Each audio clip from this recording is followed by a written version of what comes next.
वालेकुम। क्या हाल है फ्रेंड्स? ठीक हैं? आप खैरियत से हैं?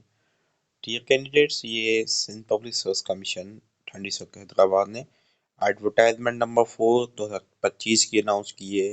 आज की डेट में अनाउंस हुई है 11/3/2025 को। अभी ये जो नए जॉब्स आई हैं इनको हम देखेंगे कौन सी पोस्ट हैं, उनके लिए क्या क्वालिफिकेशन चाहिए, एज क्या चाहिए। जब भी कोई एडवर्टाइजमेंट आती है सबसे पहले उसमें आप अपनी एज को भी दिखा करें, क्वालिफिकेशन को, इसके साथ साथ कोटा भी देखें फिर अप्लाई करें, क्योंकि काफ़ी कैंडिडेट जज्बाती हो जाते हैं।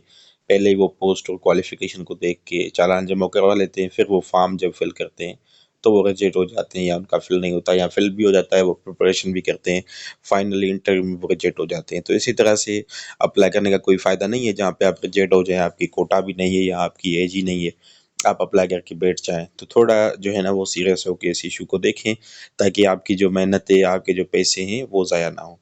सबसे पहले हम देखेंगे कि जो नंबर 1 पे सिंध पब्लिक सर्विस कमीशन के इदारे में जॉब्स आई हुई हैं, उनमें कौन-सी आई हुई हैं? सीनियर लॉ ऑफ़िसर की आई है, बीपीएस 18 की है, और उसके बाद लॉ ऑफ़िसर की है, बीपीएस 17, एंड उसके बाद जो जॉब्स हैं वो हेल्थ डिपार्टमेंट की। तो सिंध पब्लिक में जो जॉब्स आई हैं, senior law officer and law officer, उसके लिए क्या रिक्वायरमेंट है, किस बेसिस पे आई है? तो ये जो सन पब्लिक में सीनियर लॉ अफसर एबीपी 13 की जॉब है, उसमें वो मांग रहे हैं कि एलएलएम की डिग्री होनी चाहिए या बार एट लॉ होनी चाहिए, और सेकंड डिवीजन में हो गया, थर्ड डिवीजन में तो आप एलिजिबल नहीं है। उसके बाद ये है कि कम से कम इसके साथ आपका 7 ईयर एक्सपीरियंस भी होना चाहिए। ये नहीं है कि सिर्फ आपके पास डिग्री है तो बस आप एलिजिबल हैं, नो, आपके पास एक्सपीरियंस भी होना चाहिए। और ये लिखा हुआ है कि not less than 7 years as an advocate of high court, और कम से कम उसका 7 साल का तजर्बा हाई कोर्ट का भी होना चाहिए। ये नहीं है कि सिर्फ आपका 7 साल का एक्सपीरियंस है लोअर कोर्ट का तो आप एलिजिबल है, नो, आपका 7 साल एक्सपीरियंस होना चाहिए, जिसमें से कम आपका जो है वो 7 साल से कम नहीं होना चाहिए हाई कोर्ट का। उसके बाद लॉ ऑफिसर है, लॉ ऑफिसर के लिए एक तो आपकी एलएलबी की डिग्री होनी चाहिए कम से कम सेकंड डिवीजन में, और उसके बाद जो ये मांग रहे हैं कि डिग्री जो होनी चाहिए लॉ की, वो किसी रेपुटेबल फार्म यूनिवर्सिटी से होनी चाहिए, तो वो भी हैक से वेरीफाइड हो या हैक से कंसल्ट हो, ठीक है, उससे कंसर्न है तो ठीक हो गया। उसके साथ इसमें क्या मांग रहे हैं, इसमें मांग रहे हैं कि 5 साल का सीनियर लॉ अफसर के लिए 7 साल हाई कोर्ट का तजर्बा, और लॉ अफसर के लिए 5 साल का। उसके बाद हम आएंगे आगे health department. Health department medical अफसर की सीट है, उसमें 800 कोई सीटें हैं। बहुत बड़ा तादाद है सीटों का, बहुत बड़ा है। अगर जिसने थोड़ी भी आपकी तैयारी अच्छी होगी तो 100% श्योरिटी के साथ आप इसमें निकल सकते हैं। बहुत जो है ना वो एक बड़ा नंबर है, 800 सीटें। लोग तो जो है ना वो 5-6 सीटों के लिए एक सीट पे भी अप्लाई करते हैं, लेकिन जब 800 सीटें हों तो ये समझें कि आपके लिए ब्लेसिंग है।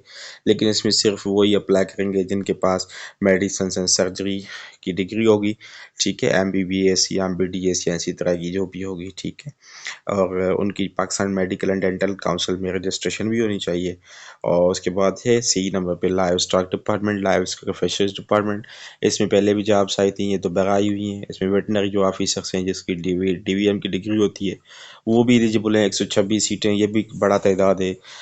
मैंने तो जो एनालाइज किया है सेंट पॉल रिसर्च कमीशन के एडवर्टाइजमेंट्स को, तो काफ़ी सारे जो है वो मेडिकल्स वालों के लिए और इंजीनियर्स के लिए जो सीटें हैं वो बहुत होती हैं तादाद में, और उनमें कंपटीशन भी इतना नहीं होता है as compare to general seats. उसके बाद नंबर 2 जो सीट है लाइव स्टॉक में, वो है एडी फिशरीज़ की। इसमें लोग देखेंगे जूलॉजी लिखा हुआ है तो हम अप्लाई कर लेते हैं, लेकिन सारे जूलॉजी वाले अप्लाई नहीं कर सकते।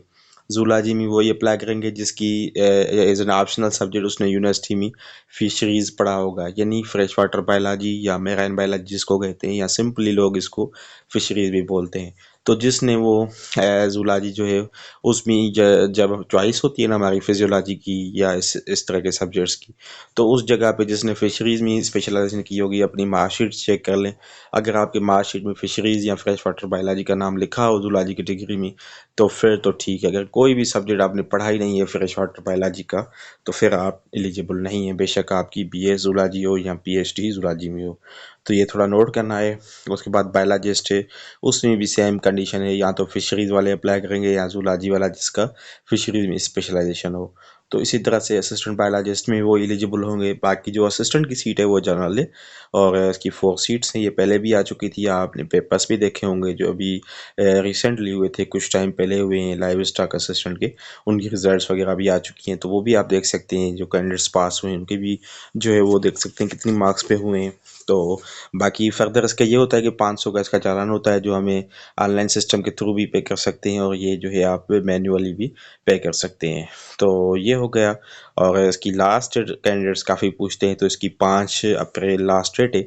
लेकिन ये मसला ये होता है कि ज़्यादा से ज़्यादा आप जितना जल्दी अप्लाई करेंगे उतना आपका फ़ायदा है, क्योंकि जो लास्ट डेट का हम वेट करते हैं तो इसमें क्या हो जाता है कि कभी कभी लास्ट डेट गुजर जाती है, या बैंक का इशू हो जाता है, या हमारी हेल्थ का कोई इशू होता है।